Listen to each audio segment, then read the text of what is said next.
अस्सलाम वालेकुम नाजरीन, मैं आपका होस्ट अब्दुल सबूर। आज हम डिस्कस करेंगे फर्स्ट इंडस्ट्रियल रेवोल्यूशन कैसे। तसव्वुर करें, इंग्लैंड सन 1750, चारों तरफ खामोशी है, किसान हैं, खेत हैं और हाथ हैं जो काम करते हैं। कोई फैक्ट्री नहीं, कोई मशीन की आवाज़ नहीं, कोई धुआं नहीं। इंसान सदियों से ऐसे ही तो जीता आ रहा था। हाथ से बनता था, हाथ से उगता था और हाथ से ही बनाता था। फिर कुछ बदला। एक चिंगारी उठी जिसने पूरी दुनिया की तकदीर ही बदल दी, और इस चिंगारी को कहते हैं फर्स्ट इंडस्ट्रियल रेवोल्यूशन। सवाल यह था, सबसे पहले ब्रिटेन ही क्यों? जवाब उसी की जमीन में छुपा हुआ था। पूरे यूरोप के पास जो नहीं था वो सस्ता, भरपूर और ज्यादा मिकदार में कोयला। जब बाकी यूरोप में लकड़ी महंगी हो रही थी तो ब्रिटेन कोयला जला रहा था, और कोयले ने वो किया जो किसी ने नहीं किया, मशीन्स को जिंदगी दी। लेकिन कोयला अकेला काफी नहीं था। ब्रिटेन में मजदूर बहुत महंगी उजरत पे मिल रहे थे, तो फैक्ट्री मालिक यही सोच रहे थे कि मैं अगर ये काम किसी मशीन से ले सकता हूँ तो मुझे इतने महंगे मजदूर रखने की क्या जरूरत। उनकी यही लालच, यही जरूरत इनोवेशन की जन्मभूमि बनी। और उसके साथ बर्तानिया के पास था एक बहुत ही बड़ा साम्राज्य। फैक्ट्रीज में माल बनता था और वो इंडिया, अफ्रीका और अमेरिका में बिकता था। पहली मशीन जो इजाद हुई टेक्सटाइल की दुनिया में आई, जिसकी कहानी हमें सुननी चाहिए। 1964 में जेम्स हार्ग्रीव्स ने स्पिनिंग जेनी बनाया। फिर आया रिचर्ड आर्कराइट का वाटर फ्रेम, और फिर एडमंड कार्टराइट का पावर लूम आया। जब एक अकेला इंसान पूरे दिन में एक कपड़ा बनाता था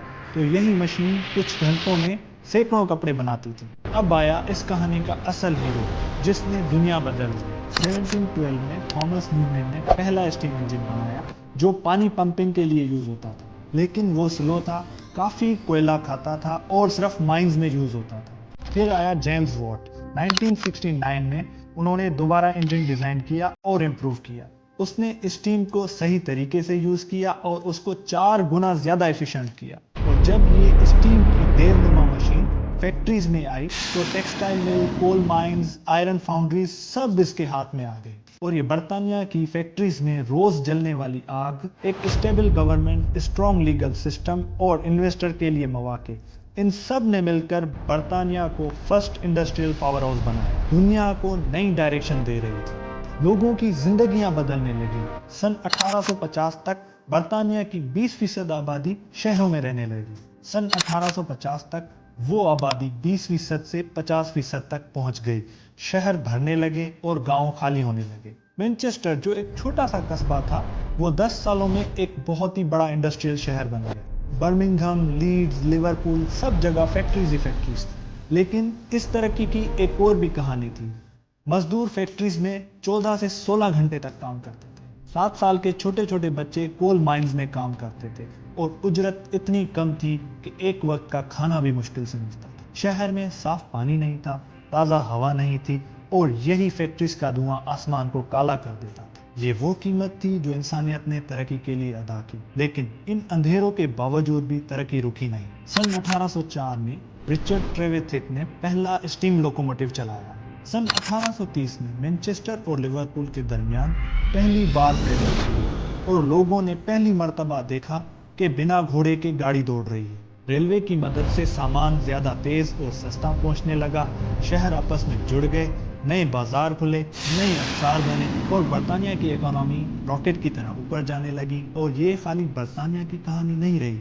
1840 में बेल्जियम और फ्रांस में भी फैक्ट्रीज लगने लगी। सन 1850 के बाद जर्मनी ने कोल और आयरन की प्रोडक्शन में जमीन और आसमान का फर्क किया। सन 1865 के बाद अमेरिका ने इसी रास्ते पर एक अलग ही अंदाज में कदम रखा। एक छोटी सी चिंगारी ने एक आइलैंड पर पूरी इंसानी तारीख का रुख बदल दिया। आज जिस दुनिया में हम जी रहे हैं, जहाँ बिजली है, गाड़ियां हैं, फैक्ट्रीज हैं, ये उसी आतिश तरक्की की लो से रोशन है जो पहली बार 1760 में इंग्लैंड के एक छोटे से कोल माइन में जली थी। लेकिन याद रखिए कि हर तरक्की के पीछे कोई कीमत होती है, और इस तरक्की के पीछे गंदी माइंस थी। बच्चे थे जो स्कूल्स की जगह माइंस में जाते थे, औरतें थी जो 16-16 घंटे तक फैक्ट्रीज में जाती थी, नदियां थी जो फैक्ट्रीज के जहर से खराब हो गई थी। तरक्की और इंसाफ दोनों साथ साथ चलते हैं तभी कुछ होता है। पहली इंडस्ट्रियल रिवॉल्यूशन ने दुनिया बदल दी, लेकिन इंसान के हक की लड़ाई वो अलग से लड़नी पड़ती है। अगर वीडियो अच्छी लगे तो सब्सक्राइब करें।